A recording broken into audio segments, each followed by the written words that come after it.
Bien, qué lindo verlos a pesar de la lluvia que está afuera, ¿no es cierto? ¿Complicado llegar? Sí, ¿no? Los que tienen moto tal vez peor que los que vienen caminando, porque ellos llegan más mojaditos que cualquier otra persona. Vamos por favor un momento ahí en el texto que se dio lectura. Quiero hacer énfasis en este texto. Yo sé que se ha hablado mucho de este versículo, ustedes han escuchado ya infinidades de sermones acerca de esto. ¿Te acuerdas del texto clave en el campamento Zona de Riesgo? En Salina. ¿Tú te acuerdas, Priscila? ¿Camila? Ah, ya ve. ¿Por qué me está preguntando? Debe ser ese el texto, ha dicho. No, sí, yo lo escuché allá, bueno, no fue la primera vez que lo escuché, pero sí hicieron mucho énfasis en el campamento de adolescentes o de prejuveniles. Es lo mismo, ¿no ve? Quería ver si están atentos, como dicen por ahí, cuando uno se equivoca. Pero ese era el texto clave, lo desarrollaron todos los días de tal forma que a algunos se les quedó y a otros no, ¿verdad? Pero yo sé, como les digo, yo sé que ustedes lo han escuchado infinidad de veces y quiero que esta noche no sea una más de esas infinidades, sino que meditemos a profundidad en este texto porque solo nos vamos a enfocar aquí, ¿ya? Sí, vamos a ir a otros textos, pero no nos vamos a quedar en esos versículos, vamos a estar aquí mismo, nos vamos a meter hasta el fondo de este texto de tal forma que nosotros entendamos qué es lo que el apóstol Pablo está diciendo con esto. Ruego por las misericordias de Dios que presentéis vuestros cuerpos en sacrificio vivo, santo, agradable a Dios, que es vuestro culto racional. Vamos a entender a profundidad este texto de tal forma que vamos a cerrar también la serie de estudios que estamos haciendo de ética cristiana. ¿Ya? ¿Recuerdan los 3 puntos que hemos desarrollado en estos últimos sábados? Son temas muy conocidos, ¿no es cierto? El primero es el feminismo, ¿verdad? El feminismo, después la ideología de género y por último el aborto, ¿no es cierto? Estas tres ideas hemos estado desarrollando, hemos estado viendo y yo espero que ustedes hayan aprendido, así como yo he aprendido mientras desarrollaba estos temas. Quiero que nos vayamos esta noche de aquí confrontados, no por mi persona, sino por la palabra del Señor, que sea la palabra que haga efecto en cada uno de nosotros y que podamos realmente ser llamados y obedecer a la transformación que el Señor quiere que nosotros hagamos. ¿Ya? Vamos a orar. Antes de iniciar voy a pedir que cierre sus ojos, por favor. No se desconcentre ahí con su WhatsApp, porque igual va a estar ahí nomás. Señor, gracias por este momento, muchas gracias por tu palabra. Gracias, Señor, porque tu fidelidad es buena, es agradable, siempre está con nosotros y nosotros cada instante la observamos. De tal forma que tu misericordia y tu gracia también podemos verla cada día. Te agradecemos, Señor, porque nos has podido mostrar estas ideologías en el mundo, el feminismo, la ideología de género, el aborto, que son completamente satánicas, Señor, delante de ti. Son ideas aberrantes, ideas que no tienen que sostener ningún creyente, sino que nosotros debemos defender la verdadera feminidad, debemos defender, Señor, la creación tal y cual como tú nos has dado, y debemos defender, Señor, la vida, porque tú eres el que la da y tú eres el que la quita, Señor.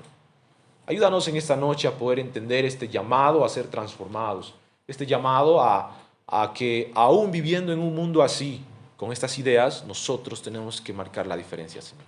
Ayúdanos, dirígenos con tu Espíritu en este tiempo. En el nombre de Jesús, amén.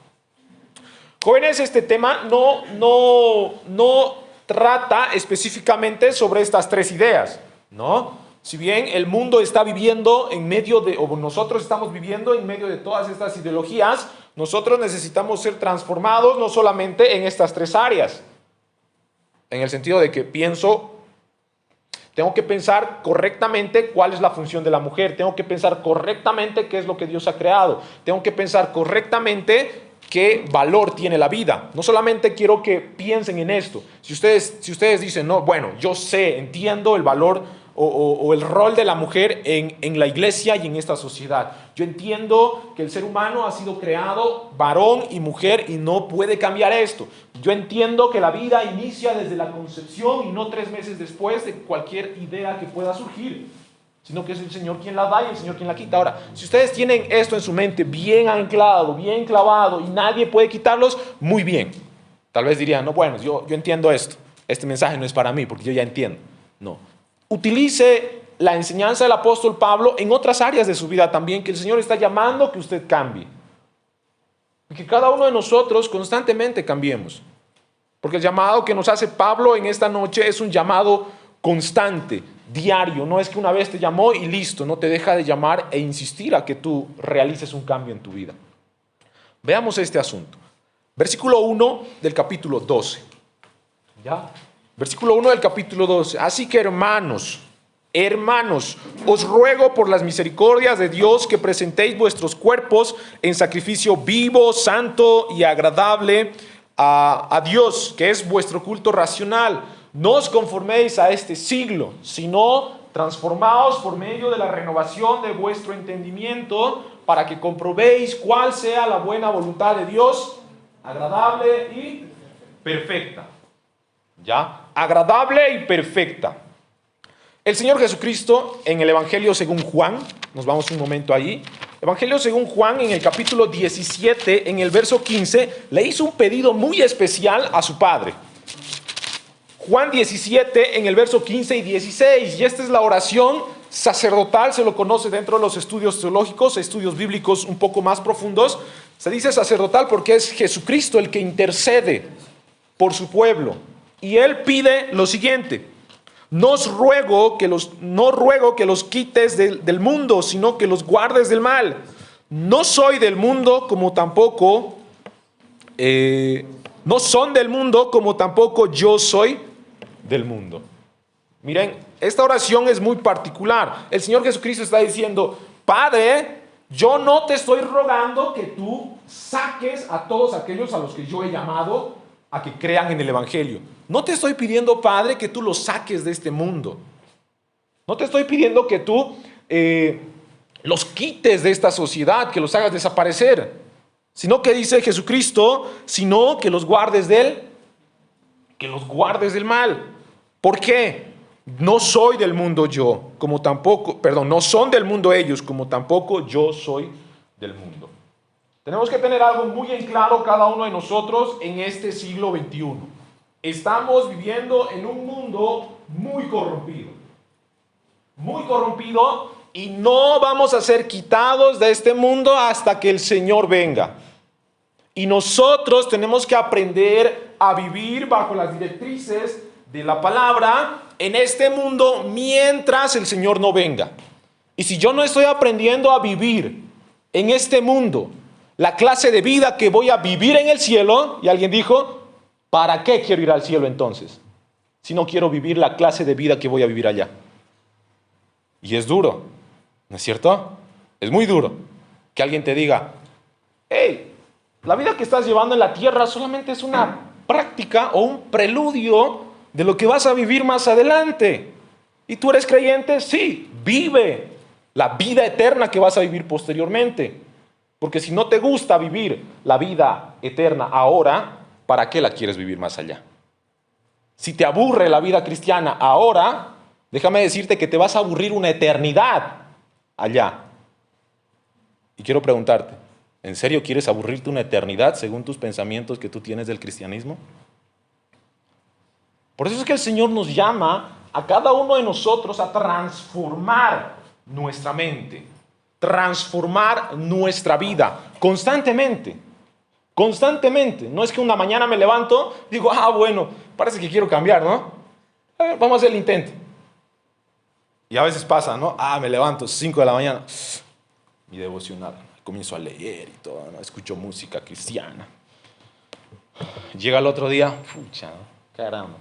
Ya no levanta, ¿por qué? Porque el anterior día ya se levantó muy temprano y ahora está cansado para levantarse a las 5. ¿Verdad? A veces suele ser así. Pero es una lucha que nosotros tenemos que ganar. Al principio cuesta, ¿no, Juancito, en el seminario? Cuesta levantarse a las 6 de la mañana en el seminario cuando uno dormía aquí hasta las 10. ¿En serio? Cuesta levantarse ya a las 6 de la mañana, uno ya tenía que estar afuera, porque si no el encargado del internado del seminario iba con su llave y comenzaba a golpear las puertas como si hubiese un maleante ahí adentro. Y comenzaba a golpear, ¿no? Miércoles, no, pues no podía uno seguir durmiendo, ¿verdad? Ahí nomás era, se levantaba. Y si la puerta no estaba cerrada con llave, ¿saben qué hacía? ¿Les cuento o no les cuento? Para que no nos rete, porque nos retaba a veces. ¿Qué pasa eso? Estás durmiendo toda la mañana. Para que no nos rete, yo nunca lo he hecho, pero no sé cómo se sentirá hacerlo. Se levantaban de su cama y se sentaban en su cama y cerraban los ojos y se quedaban. Se quedaban ahí, ¿no? Y ya no, pues el encargado ya no podía gritar, ¿no? ¿Por qué? Ah, estaba orando, bien. Estaba orando, qué bien, qué bueno. Debe ser que se levantaba a las 5:30 para orar o a las 5, ¿no? Entonces ya no gritaba, pues ¿quién se atreve a molestar ese tiempo especial con el Señor? Nadie. Pero eso era lo que... Y miren, es una lucha, como les digo, es una lucha constante, diaria. El Señor nos llama a que nosotros seamos transformados a una nueva normalidad. ¿Por qué digo una nueva normalidad? Porque cada uno de nosotros tenemos una vida que es normal ya para nosotros. ¿No es cierto? ¿Qué es normal para ti hacer en un día? Te despiertas, que no diga qué hora, te despiertas, porque no sabemos, ¿no? No queremos saber tampoco. Te despiertas y ¿qué haces? Desayunas, tal vez lees algo, te pones a estudiar, esperas que la Abigail haga la comida. No, dice, yo se lo hago. Dice, ¿no? O sea, es normal, ¿no es cierto? Cada uno de nosotros tenemos una normalidad en nuestra vida, ¿verdad? Román, ¿qué hace en la mañana? Se levanta a su trabajo y ahí trabaja, ríe, digamos, ¿no? con su jefe. Y después, ¿qué hace? Al mediodía, almorzar. Otra vez volver, trabajar, a las 4, o 4 o 5, no sé qué hora saldrá. Pero sale de su trabajo y ya tiene otras responsabilidades. Cada uno de nosotros tenemos una rutina, vamos a decirlo así. Pero tenemos que preguntarnos si en ese tiempo de todo el día nosotros tenemos incluido al Señor. Y tenemos que pensarlo muy bien. Somos llamados a una nueva normalidad. Y este ruego que hace el apóstol Pablo tiene una base en las misericordias de Dios. ¿Sabes qué está diciendo el apóstol Pablo? ¿Qué nos está diciendo el apóstol Pablo? Miren un momento Romanos. Vamos a verlo de una forma que probablemente no lo hayamos visto. Romanos capítulo 2. Dice, así que hermanos, os ruego por las misericordias de Dios. Está diciendo hermanos. Entonces el apóstol Pablo se está identificando con aquellos a quienes está escribiendo. Aquellos quienes están recibiendo la carta son creyentes, son hijos de Dios, son personas que han creído en el evangelio del Señor Jesucristo, han creído en la crucifixión, han creído en la sepultura, han creído en la resurrección, en la ascensión del Señor Jesucristo y creen que Jesucristo va a volver. Son a esta clase de hermanos a quien Pablo está diciéndole, hermanos, yo les ruego a ustedes por las misericordias de Dios. Es decir, Pablo está mencionando la base de todo lo que yo les pido o del ruego o del llamado o la exhortación que yo les hago es las misericordias de Dios. En otras palabras, más, diríamos, Pablo está diciendo, Román, yo te estoy llamando a que tú me escuches claramente y que allí donde tú estás vengas aquí donde yo estoy. Te ruego que vengas aquí donde yo estoy, porque tú debes venir donde yo estoy, porque tú has observado constantemente las misericordias de Dios en tu vida. Nunca se terminan.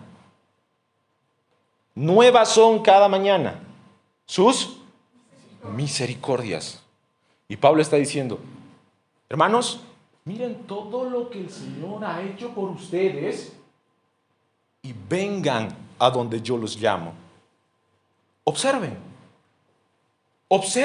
todo lo que Dios ha hecho con ustedes y vengan, obedezcan ese ruego, ese llamado que les estoy haciendo, observando el favor de Dios con cada uno de ustedes.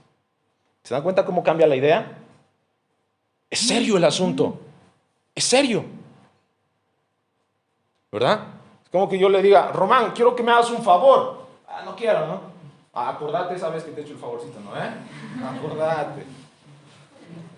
Entonces, bueno, tengo que acordarme de ese favor. Entonces voy, ¿no? Más o menos la idea. Os ruego por las misericordias que presentéis vuestros cuerpos en sacrificio vivo, santo, agradable a Dios, que es vuestro culto racional. ¿Por qué una nueva normalidad? Debemos cambiar nuestra forma de vida. Debemos obedecer al llamado de cambiar nuestra normalidad. ¿Alguna vez les han roto la tarea? ¿El docente o el profesor de la escuela? Esto no sirve, ha dicho, o si no con un bolígrafo. No sirve esto, vaya a rehacer de nuevo. Cambiar, ¿no es cierto? Hacer nuevamente.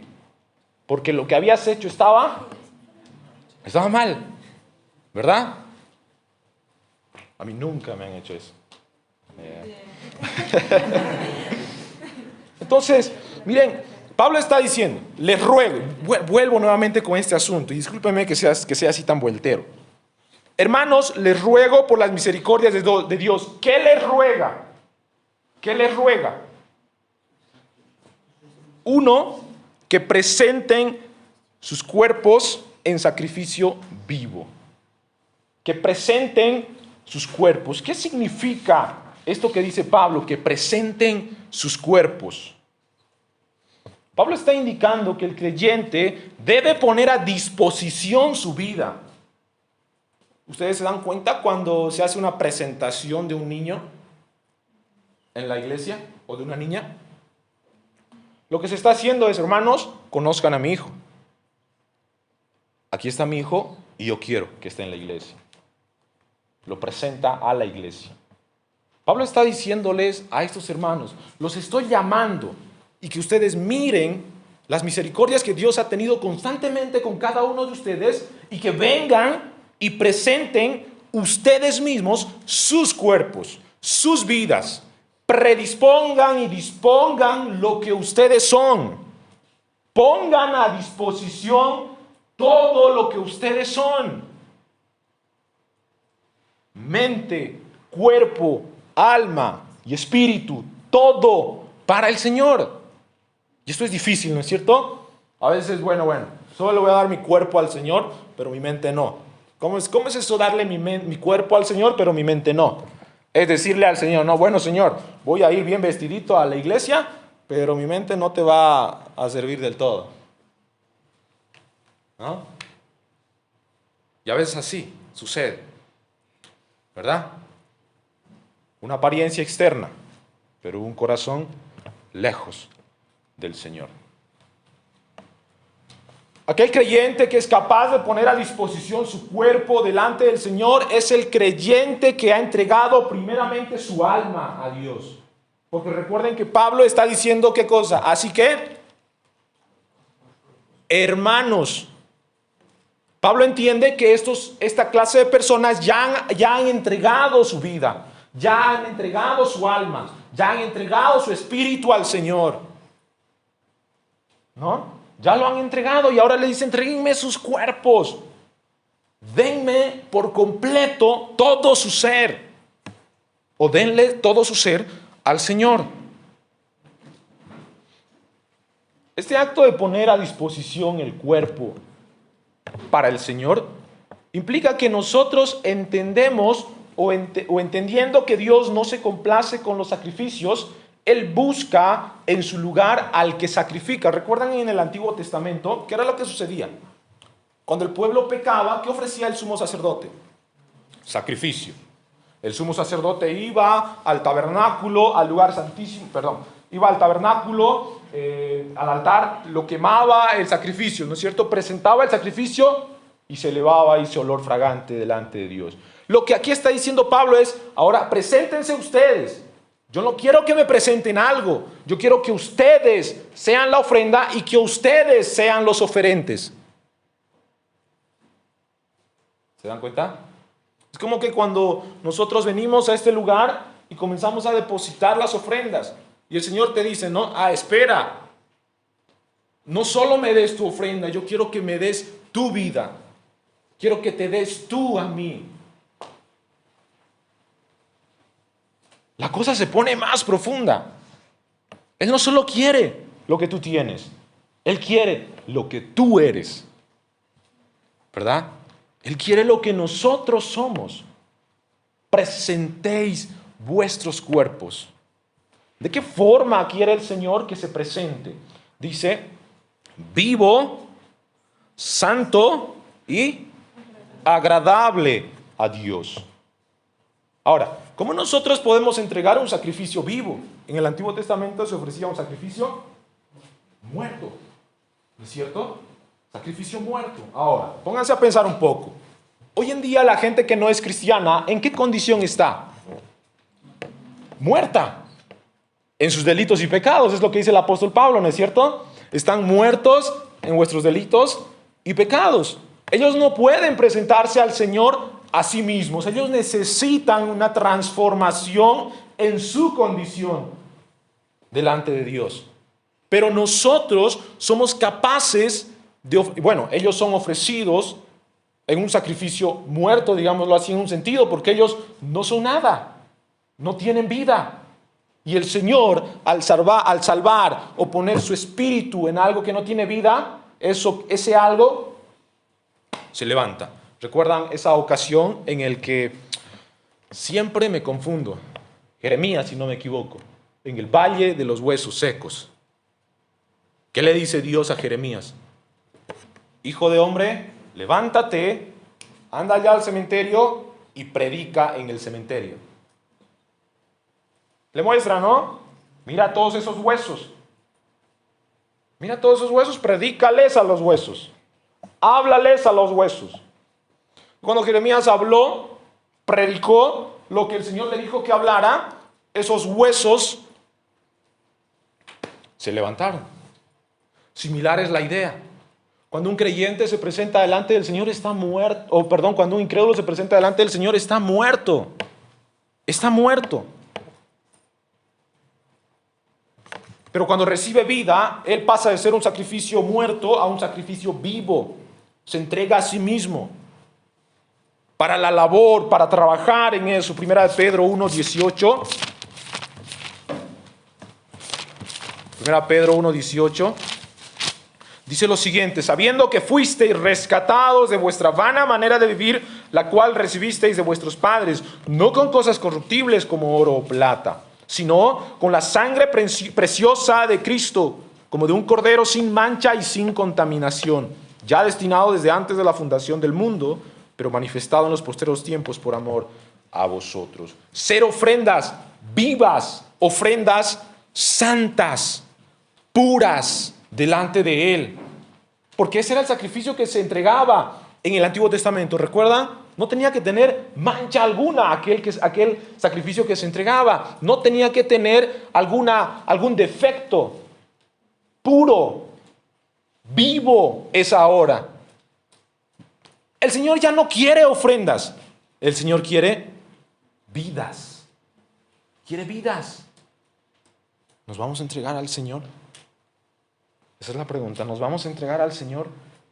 Tenemos que ser ofrendas complacientes delante de Él. Continúa el texto, ¿verdad?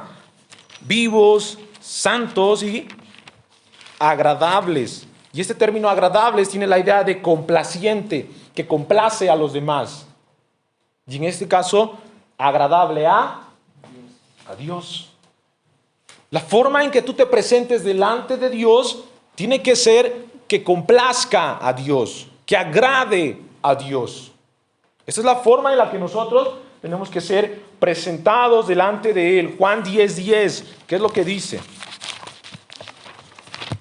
Juan capítulo 10, versículo 10 dice: el ladrón no viene sino para hurtar, matar y destruir. Yo he venido para que tengan vida y la tengan en abundancia. La ofrenda es agradable porque la ofrenda tiene vida, y esa vida viene de Cristo, por quien Él fue renovado y puesto en una vida nueva.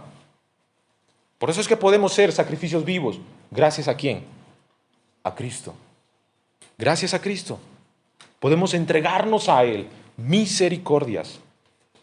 ¿A qué nosotros somos llamados? En primer lugar, a una nueva normalidad. Ya no servirme a mí. Ya no hacer que mi vida sea impura.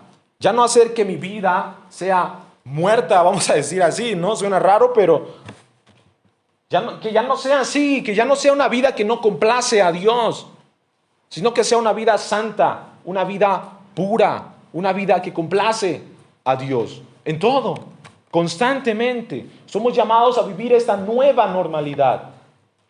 Y alguien dice por ahí con el COVID, ¿no? Vamos a vivir una nueva normalidad, dice, ¿no? Porque ya como antes no se puede vivir, estamos viviendo de una forma distinta. Y es lo mismo. Vivamos una nueva normalidad en el Espíritu.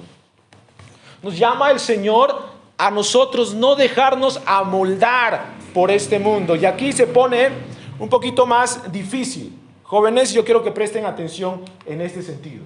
Os conforméis. Este es el término que vamos a analizar de un punto de vista gramatical. ¿Ya? Vamos a entender qué es lo que significa este asunto y qué es lo que Pablo está tratando de decirnos. Pablo le dice a sus hermanos en Cristo: os ruego por las misericordias de Dios que presenten sus cuerpos en sacrificios vivos, santos y agradables delante de Dios. Y después viene en el verso 2 diciendo: no os conforméis a este siglo. Ahora miren, no os conforméis. Tiene más o menos la idea de que uno no se conforme, ¿no es cierto? Es como que yo le diga: no te conformes, no se conformen ustedes a este mundo. ¿Saben por qué quiero hacer un análisis gramatical? Porque esto nos va a ayudar a nosotros a observar y entender más a profundidad qué es lo que realmente Pablo estaba diciendo. El término os conforméis está compuesto por un presente imperativo medio pasivo. Ahora, ¿qué significa esto? Presente es el tiempo en el que el verbo se encuentra, ¿no es cierto? ¿Saben eso? Por lo menos, ¿no? Sí, por lo menos sabemos eso, que es un tiempo presente, ahora, ¿no es cierto? Entonces, Pablo, ¿qué está diciendo? No se conformen ahora, ¿verdad? Presente, primero. En segundo lugar, está en un modo imperativo, y eso ustedes también se lo conocen. ¿Qué es un imperativo? Es una orden. Entonces, ¿qué está diciendo Pablo? Les estoy ordenando que ahora no se conformen, ¿no es cierto? Ahora no se conformen. Continuamos. Ahora miren, está en una voz media o medio pasivo. ¿Qué significa esto? La voz indica si el sujeto ejecuta, recibe o ejecuta y recibe la acción del verbo. ¿Cuál es el verbo? Os conforméis. Os conforméis. Entonces, miren, este verbo está en medio pasivo. ¿Qué quiere decir esto? Que uno o los hermanos se estaban amoldando por su propia voluntad al mundo, o dos, ellos se estaban dejando amoldar por el mundo. ¿Se dan cuenta cómo cambia la idea? Ya es un poquito más. ¿Qué estaba pasando con los hermanos? ¿Qué estaba pasando con los hermanos?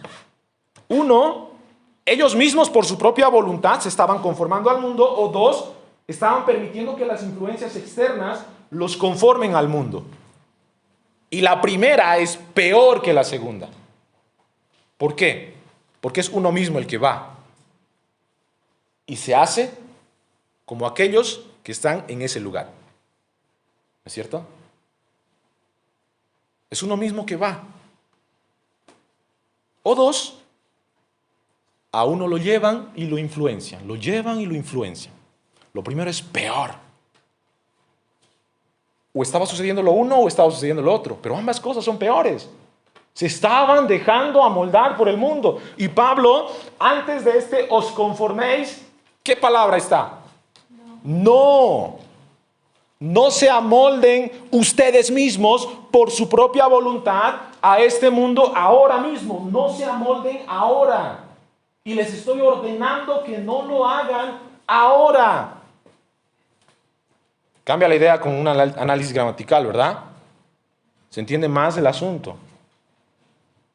Los hermanos que estaban ahí estaban por ellos mismos, conformándose al mundo, siguiendo el esquema del mundo, viviendo como el mundo vive. Juan 16:33, vamos a ir cerrando ya, por favor. Les pido unos 4 minutos más, por favor. Juan 16:33, el que lo tenga primero se levanta y lee rápido. O si no, yo voy a leer y después ya no lo va a leer usted. Juan 16:33 dice: estas cosas os he hablado para que en mí tengáis paz. En el mundo tendréis aflicción, pero confiad, yo he vencido al mundo. No se conformen a este mundo, no se amolden por el mundo, no dejen que el mundo los amolde y ustedes mismos no vayan. Por ahí decían, alguna vez les dije, ¿no? Ahí entre seminaristas bromeábamos. ¿A dónde está yendo? A buscar el pecado para vencerlo, dicen, ¿no? No juguemos a eso, porque nos vamos a quemar. Nos vamos a quemar y cuando nos quememos, ahí sí, aguántese y sufra las consecuencias del pecado. El pecado puede ser lindo al principio, pero después son las consecuencias graves, ¿verdad? Las consecuencias son graves. No juguemos a ser fuertes. Tampoco juguemos. Seamos serios en el asunto y confiemos en el Señor. Porque el Señor dijo, ¿qué cosa? En el mundo van a tener aflicción, pero confíen. ¿Por qué? Yo he vencido al mundo. Confíen, yo he vencido al mundo. En tercer lugar, ¿qué es entonces lo que debemos hacer?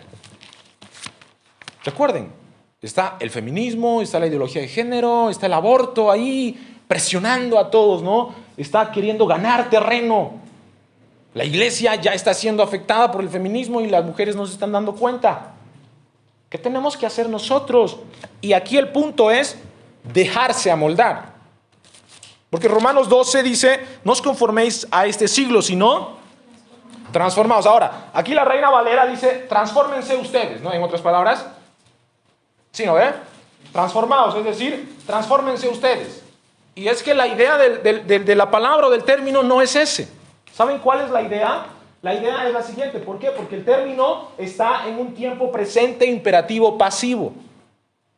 Una voz pasiva es que alguien realiza una acción, pero recae sobre mí. Y cuando el texto dice, transformaos, en voz pasiva, ¿cómo es? Déjense transformar. ¿Se dan cuenta que la transformación no va a ocurrir por nosotros? No es que una mañana yo me levante y digo, quiero cambiar, ya no quiero ser así. No, es que tú tienes que ir al Señor, no decirte a ti mismo quiero cambiar. Ir al Señor y decirle, Señor, cámbiame. Porque no eres tú el que va a poder, es Cristo el que te va a cambiar. Es Cristo el que nos va a cambiar. Debemos cambiar nosotros la mente. Indica que Pablo está rogando a los hermanos de la fe a que se dejen transformar ahora. Tiempo presente. Modo imperativo. Déjense transformar. Hermanos, déjense transformar por el Señor. Dejen que el Señor lo haga. Dejen. ¿Qué es lo que debemos dejar que Él cambie? Por medio de la renovación de vuestro entendimiento. Que Él cambie nuestra mente. Porque cuando nuestra mente cambia, nuestros actos cambian. Cuando nuestra mente es cambiada, nuestros actos son cambiados. Somos nosotros renovados como producto de la acción del Espíritu Santo. Esto es lo que dice Tito 3:5. Solo quien tiene el Espíritu puede recibir renovación. Solo nosotros somos capaces de ser renovados. Nosotros somos capaces de tener la mente de Cristo y tenemos la mente de Cristo. Esto es lo que dice 1 Corintios capítulo 2, verso 16. Porque tenemos la mente de Cristo, dice el texto. Tenemos la mente de Cristo. ¿Recuerdan en la canción, no? Pon en mí la misma mente que hubo en Cristo. Una mente de siervo que se rinde a su Señor. ¿Verdad? Debe haber un cambio de mente y este cambio de mente debe mostrar un alto nivel de cambio. Un alto nivel de cambio porque dice Pablo, por medio de la renovación de vuestro entendimiento, para que comprobéis cuál sea la buena voluntad de Dios, agradable y... Es decir, el Señor te va a transformar la mente y tú vas a ser capaz de discernir la voluntad de Dios. Porque a veces queremos, ¿no? Señor, tú discierne la voluntad para mí. ¿No es cierto? A veces cuando se busca pareja, ¿qué se pide? Señor, haz tu voluntad en mí. Busca a esa persona. Anda, busca tú, pues. Qué tan flojo eres, ¿no? Ahora, ¿por qué te digo anda, busca tú?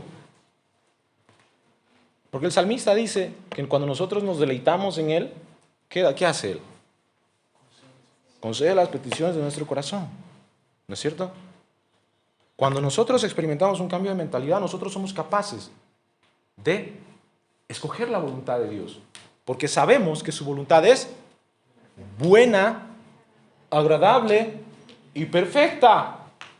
Vamos a buscar la voluntad del Señor cuando nosotros tengamos una transformación de la mente. Si tú no has permitido que el Señor transforme tu mente, tú no puedes encontrar la voluntad del Señor. No vas a poder hacerlo. Porque esta es una consecuencia de lo primero. Un alto nivel de cambio. Somos llamados a una transformación que implica dejarse amoldar por Cristo. Somos cambiados a esto. Y por último, quiero decirles, jóvenes, que no todos quieren obedecer, y somos conscientes de esto. No todos quieren obedecer a este llamado. Recordemos que este llamado no es para todos. ¿Para quiénes es este llamado? ¿Para quiénes es este llamado? Para los creyentes, para los hermanos.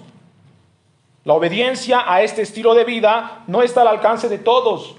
Los incrédulos no pueden llegar a este estilo de vida de poder discernir la voluntad de Dios. No puedes llegar a ese nivel, sino solamente aquellos que tienen la mente renovada y la razón habilitada por el poder del Espíritu Santo. Por lo tanto, vivamos una nueva normalidad. Vivamos una nueva normalidad. Que nuestra vida cambie realmente. Porque este mundo está lleno de pecado. Lleno de pecado. Y nosotros debemos cambiar. Ser discípulos radicales que van en contra de la corriente. Vivamos una nueva normalidad. No nos dejemos ni dejemos que nos amolde al mundo. O sea, no nos amoldemos al mundo nosotros mismos, ni dejemos que el mundo nos amolde a su gusto. No permitamos que eso suceda, sino que nos dejemos transformar por el Señor. Que dejemos que Él cambie nuestra vida. Cerramos con la pregunta, ¿qué puede, y la hicimos a un principio, ¿qué puede hacer el justo si los fundamentos son destruidos? ¿Qué puede hacer el justo cuando este mundo se ha corrompido? Salmos 11:3.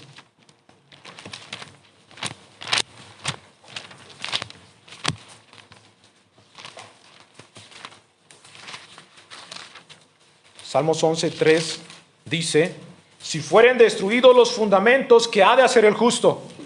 1, saber que Jehová está en su templo. 2, que Jehová tiene en el cielo su trono. 3, que sus ojos, sus párpados examinan a los hijos de los hombres. 4, que Jehová prueba al justo, pero al malo y al que ama la violencia, su alma aborrece. ¿Qué tenemos que hacer? Confiar en Dios y permitir que Él transforme y renueve toda nuestra vida. Toda nuestra vida. Eso es lo que nosotros tenemos que hacer constantemente. Yo espero, jóvenes, que hayamos entendido este tema.